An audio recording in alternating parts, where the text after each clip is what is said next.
Greetings from Cybertron. This is SoundJack here with a review of the Transformers Power of the Primes Deluxe Class Dinobot Swoop. So Swoop was one of the original 5 Dinobots released in 1985 in the original toy line.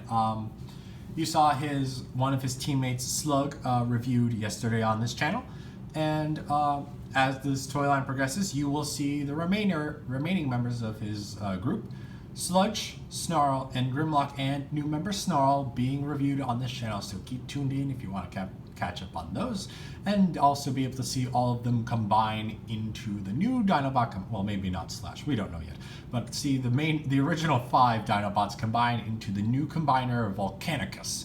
And Swoop makes the right arm of that. And another thing about Swoop, he is a Pteranodon, if that wasn't obvious.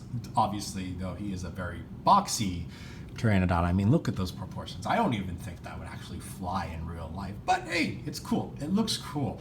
It's very nice. It's very neat. But before we get a closer look at Swoop, let's take a close look at his collector's card. So if you don't know, the Power of the Primes toy line focuses on 12 of the 13 primes being small, tiny characters called Prime Masters that are based on how the Time Masters of the Titan's Return toy line worked. And they just fold over itself and plug in, and instead of having a face, they have a symbol, and they give their powers to a receptive host.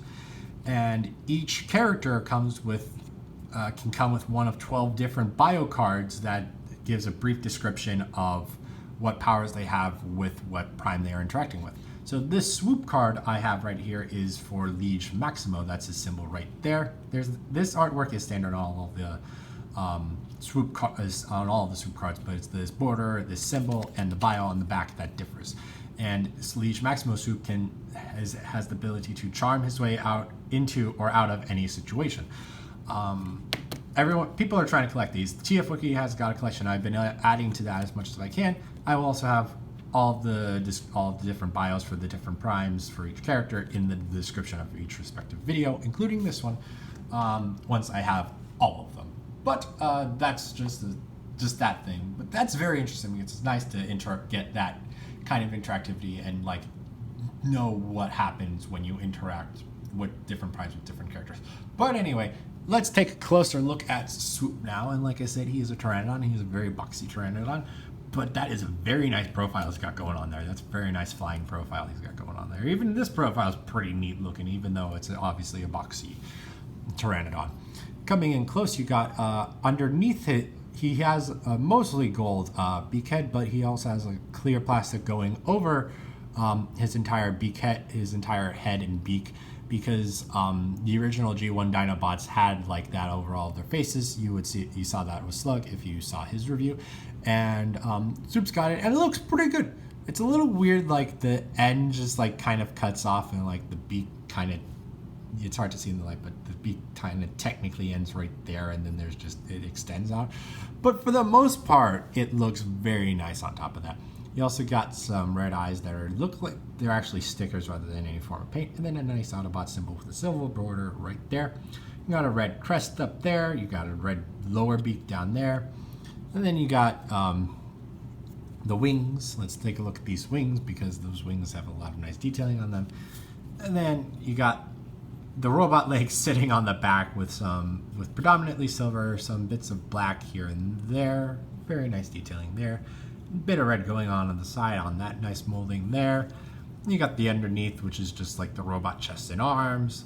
And then you got the back with his very tiny Pteranodon feet that are red and silver. And that is, that's Swoop.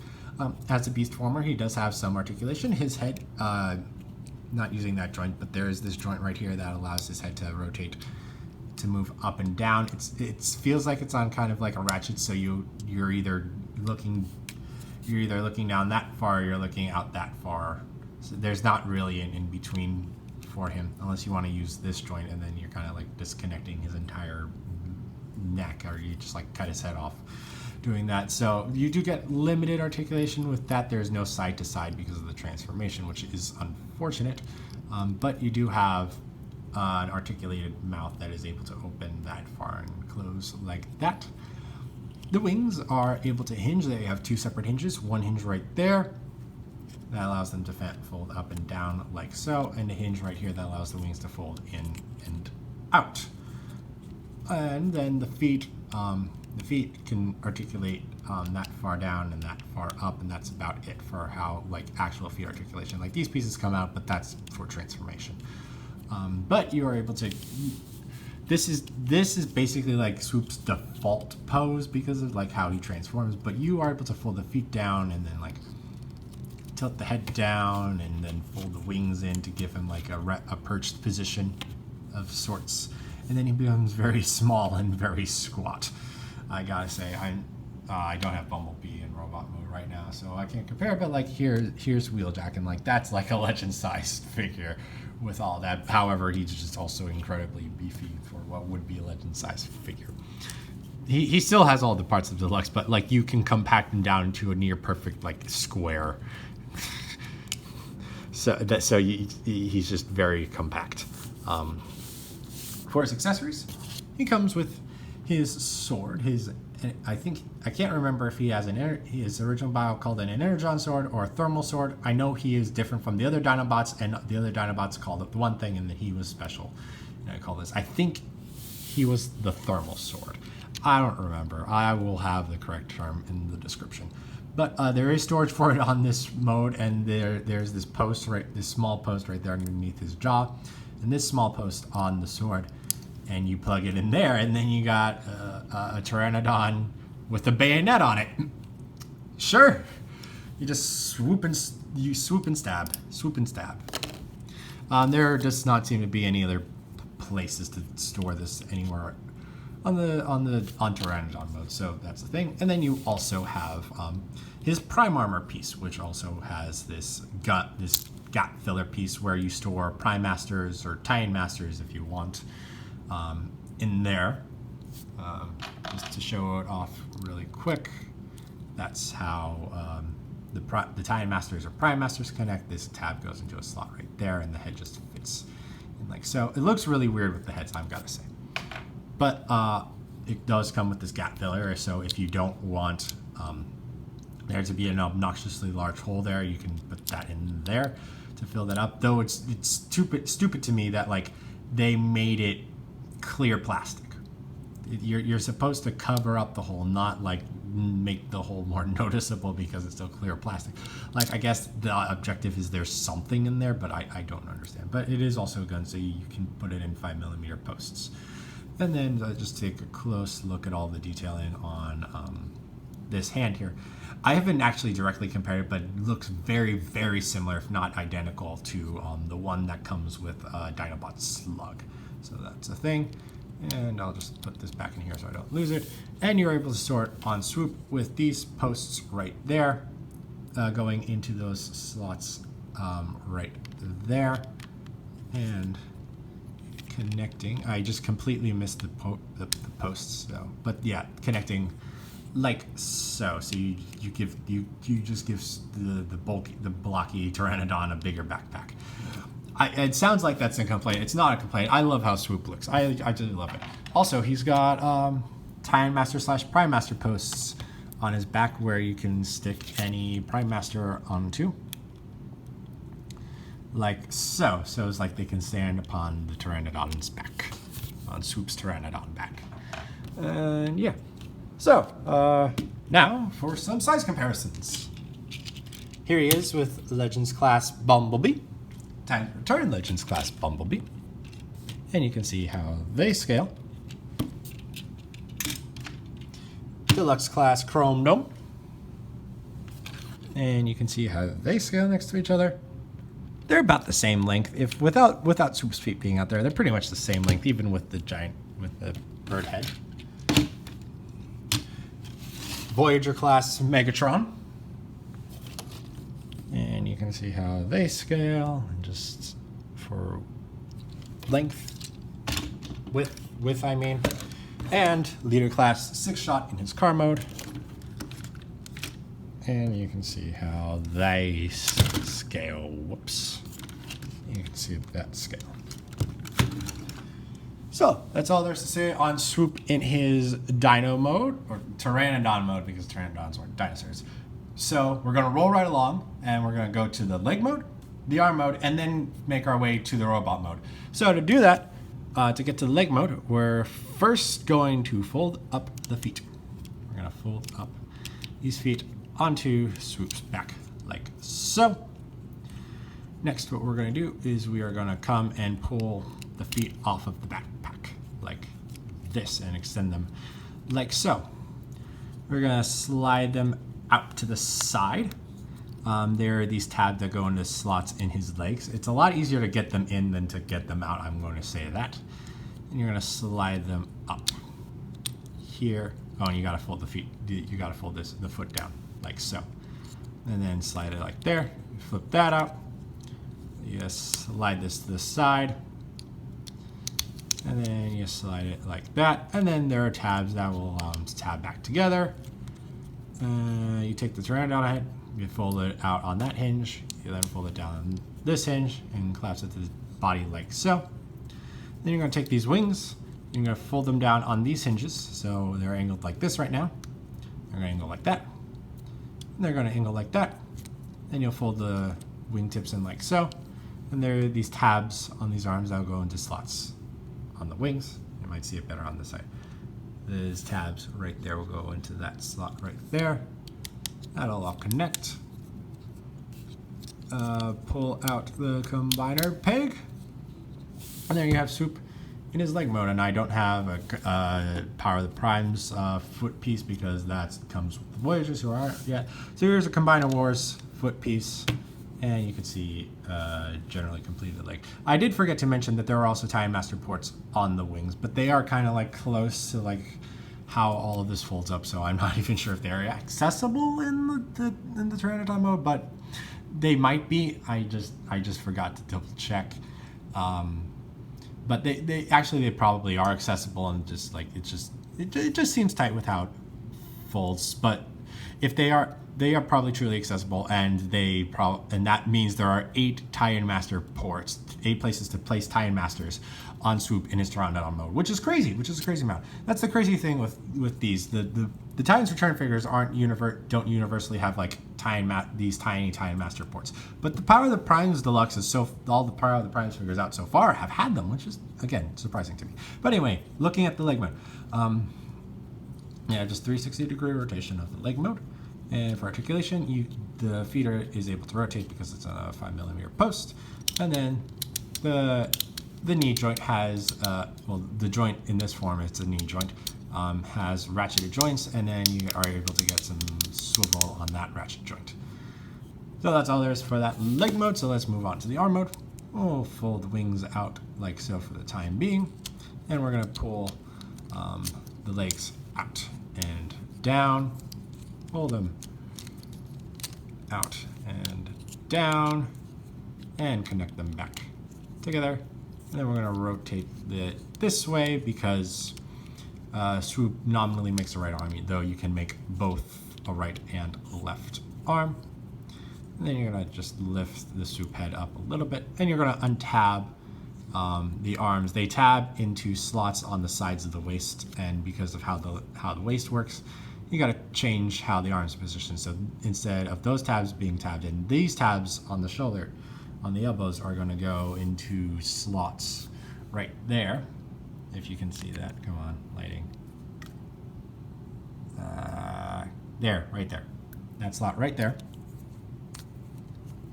And like so. Do that on the other side. Tab the arm in. Like so. And then you collapse the wings back up.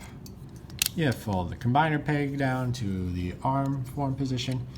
And then you get the prime armor, tab it in. It Swoop's the weirdest to get in because of just how his feet work. But you get it in. You flip the fingers out. Come on, flip the fingers out. I said flip the fingers out. There we are.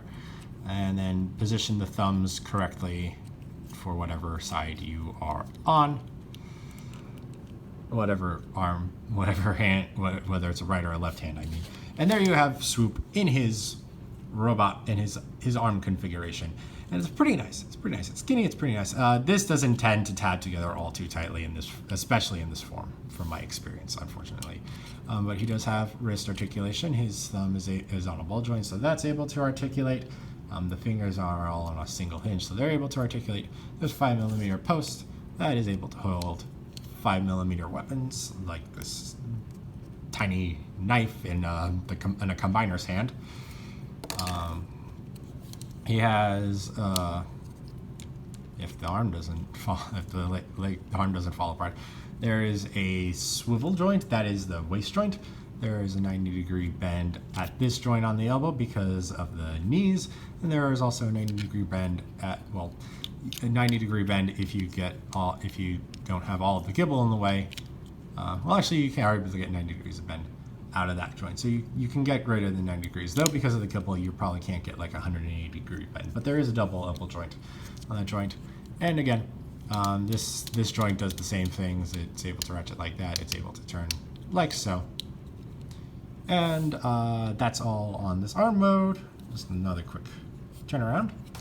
And now we're going to get on to the robot mode for Swoop.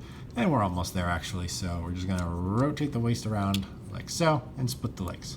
And then we're going to fold the wings back like so and orient them back into that position. Then we're going to take the arms, untab them, and fold the fist out. Take the arms out, untab the arms, unfold the fists, and fold them down like so. Flip the combiner peg back down, put the head like so, and you're done. No, wait, you are not done. I was making a joke because you just got a Pteranodon head guy, but you just fold that down, that tabs in, and now you truly have Swoop in his robot mode, and it looks very nice. It looks very, very good. Taking a closer look here, you got a very nice face going on. It's silver, it's got blue eyes, it's got a black helmet, and then the same red spike you saw before, and a little bit of silver going on the side. You see the Pteranodon head, that was in robot mode, but you also got a very nice blue going on the chest, and those are actually sticker details going on around there. Some stickers right there and there, and there and there. A little bit of silver going around near the head, a bit of black around the hinges. The upper arms are in black, the lower arms are in gray with a little bit of a shiny green going on, and that's the only place that color shows up on this toy, which is interesting. The waist is in all black. You got gray and black upper legs, and then the lower legs are mostly gray. They got the dino feet on them. They got the same red stripe on the side, and then you got mostly just the wings for backpack. But is very sleek, very slim, nice profile, though you do have a combiner peg kind of sticking out the back, but you don't have it coming out of the front, so that's nice. For articulation, his head is able to not rotate a full 360. It's only able to go 180 degrees because of how the head and the things get in the way. You can't really get the wings out of the way because these don't fold back at all, only on this joint, and then you got like this spike sticking out, so you can't get them out of the way. So the arms would be capable of full 360-degree rotation, but they are not able to do so because of the wings in the way. But they are able to extend out fully to the side like so. And there is still a bicep swivel for a full 360-degree rotation, and 90 degrees of bend at the elbow. Nothing really at the wrist unless you count this transformation right there. He does have waist articulation for the arm mode swivel, but you do lose that because the Pteranodon head does peg into that tab right there. So unless you decide to unpeg him, you don't have articulation. But if you did unpeg the head, you will get 360 degrees rotation. But if it's pegged in properly, you do not get any waist articulation. Legs are able to bend that far forward, that far back, and that far out. Not all the way out, but that far out. There is a thigh swivel and greater than 90 degrees of bend at the knee. And then you do have a little bit of foot tilt. You got the foot folding back that far, and you can get it to fold forward a little bit, but not too much. For his accessories, he is able to hold his sword in his hand. And also there are in both hands. They're both 5mm ports, and there are ports on his forearms that are 5mm ports. But storing the sword there looks a little silly, I will say. And there's nowhere else to put the sword besides that. And then you got his prime armor piece. You can take the gun gap filler, have him hold that, stick the prime armor on his forearm as like a shield type of thing. You can collapse it down to give it a slimmer profile, like so. Or you can attach it to his chest, like the other Deluxes. However, the thing I will specifically say that I didn't know until someone pointed to me out online, the instructions did not actually specify that you can actually use the prime armor to give him chest armor. It's nowhere stated in the instructions, and I can even barely see that there are slots on the side of Swoop's head that these tabs on the thumbs can actually peg into. It's actually sometimes kind of tricky to do. But there you go. You got Swoop wearing the prime armor, and actually I think it may look the best on him. It's either that or on Dreadwind. But how the prime armor works might look best on Swoop to me, or second best. The jury's still on that one. But yeah, and you got all of that. So that's all there's to say on Swoop in his robot mode. So now time for some robot mode size comparisons. Here he is with Legends class Bumblebee. And Bumblebee comes up a little bit around there. Deluxe class Chrome Dome. And with the forehead, with the Pteranodon crest for part of his head, he is definitely taller than Chrome Dome, though at the tops of their main part of the head, Chrome Dome does edge out against Swoop. Voyager class Megatron. And you can see how tall Swoop is next to him. By the forehead, he's a little bit above those gray stripes right there, and then by the crest, he's up about above those stickers. Leader class 6-shot. Raise the camera a little bit. And Swoop comes up to about that right there on the skirt piece, and from up here a little bit above the skirt piece on 6-shot. And then, of course, here he is with the channel's mascots, Soundwave and Wheeljack, and you can see how he looks next to them. So yeah, Swoop, I gotta say, has to be my favorite figure from this first wave of Power of the Primes Deluxes. He just has so many very interesting things going on about him. He's got his limo transformations do things in a different way that Combiner Wars Deluxes didn't do, and that's different, and that's unique, and that's exciting. Granted, none of them were flying ancient prehistoric creatures, so obviously they did have to do something different. But what they did with Swoop, I very much like. All of his bits look good. Everything looks nice. It's the Pteranodon mode is silly, but it's accurate to how it was, and I like that about it. It's a mechanical Pteranodon. What are you gonna do? What are you gonna do? Make it actually skinny, or do you just be like, you know what, this Pteranodon, you know what, it's got like rocket boosters on its back to make it fly. I'll take that, and I think that's kind of how they did it in the show, like he had rocket boosters or something. But anyway, Swoop is a great figure. He looks great. He looks very... I'm sorry. There are some minor nitpicks, just like how the legs are a bit loose when you're tabbing them together, so that's unfortunate. And you do have to when you're sticking the combiner piece in, because of because of the feet being on a hinge, you do have to hold it down. But that's just an extra thing you have to do, and that's only a minor nitpick when you're you don't realize, oh wait, I gotta hold it down. Granted, it took me a couple times before I'm like, wait, oh, it folds in, I've got to hold it. But very minor nitpicks. Overall, great toy, definitely my favorite. Dreadwind's a very close second, Jazz is a pretty close third, and then Slug's unfortunately dead last for this wave. But all of them are still great, are still very good figures, and if you're interested, I definitely recommend you picking them up. Power of the Primes was supposed to come out until December, but Targets have been starting to have them in stock, so check your local Targets if you want to start getting them now. And hopefully I'll have more new figures to review for you soon. But up until then, I will be reviewing some of the older figures that I still have that I have to catch up on reviewing. But that is all I have to say on Swoop, so thank you for watching. If you enjoyed, please like and share this video and subscribe to the channel. You can also follow me on Twitter and Instagram at SoundJack426. Also, please consider donating on my Patreon page to help support the channel. All of the links will be in the description below. Thanks for tuning in. This is SoundJack signing off.